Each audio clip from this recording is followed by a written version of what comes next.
many students are concerned with the cost of tuition. So we wanted to ask exactly how is UTSC structuring their tuition and incidental fees to cater to the whole remote learning situation? Okay, so so just to be clear, the tuition framework is not simply a UTSC framework; it's a U of T framework, and tuition considerations are governed by the governing council and approved each year. That said, and then just to explain a little bit about domestic fees, or domestic fees do not cover our costs.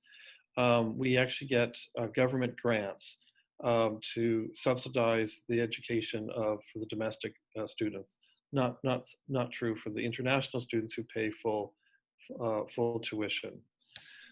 What we're doing this year is there's clearly, as we move into the fall and including the summer, there were certain aspects of being on campus that weren't available to students. So the incidental fees, which I don't handle, that's actually handled by the Dean of uh, Student Experience and Well-Being, Desmond Puat. They've reduced the incidental fees, and this is through a schedule that is published by the Provost's office. And this will continue into the fall, and they're now thinking through the winter term, and they'll, in due time, make an announcement by that. So these are fees that appear as incidental in your statement. Obviously, since TPASC wasn't available this summer, there's a reduction in those fees, etc. Now, some of the features that are offered by Student Experience and Wellbeing, such as the Center for Health and Wellbeing, have services that remain available. Sometimes the consultations, of course, are done virtually, and this will lead into a discussion of mental health. Those services are available.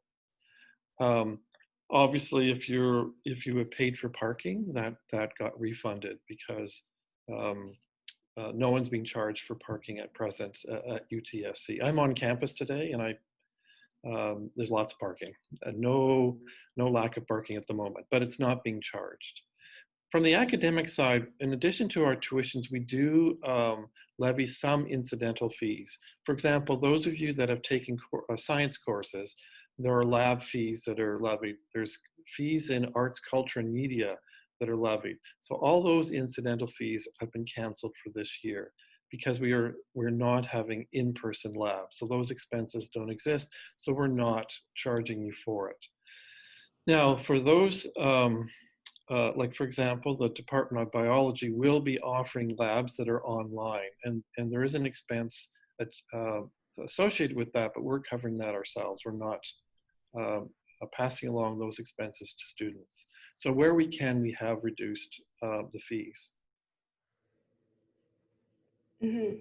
Thank you so much for answering that question. I think that's a very significant topic that we need to address as a student body. And of course, I know everyone here is curious about what the tuition situation is going like. As a student, in my personal experience anyways, I grew up in Scarborough, which is kind of recognized as a predominantly immigrant and working class community. And so growing up in such a community, we still feel like as the students that with these fees being charged for remote learning, it's sort of a difficult pill to swallow just because it's difficult to get physical access to the certain resources that are being paid. Like you said earlier, that certain health services are available on campus, but because of the pandemic, it's just not as accessible, especially being in the Scarborough region, kind of suburbs of Toronto. How do you deal with students who are discontent with this proposal that you have for the tuition?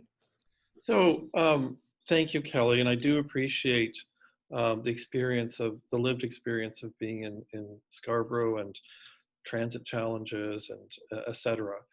One thing that I want to point out is that it's not cheaper for us to offer courses remotely. So that is an assumption that many people have not really questioned. And in fact, I've increased the TA budget and technical support budget for the fall to enable a more seamless transition to online or remote learning.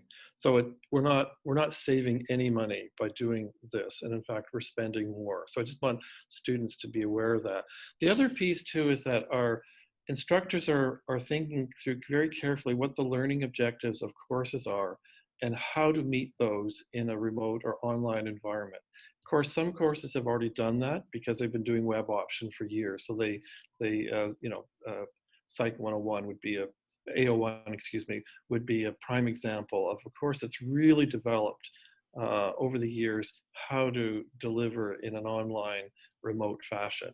So the value is there, even if you may not see it.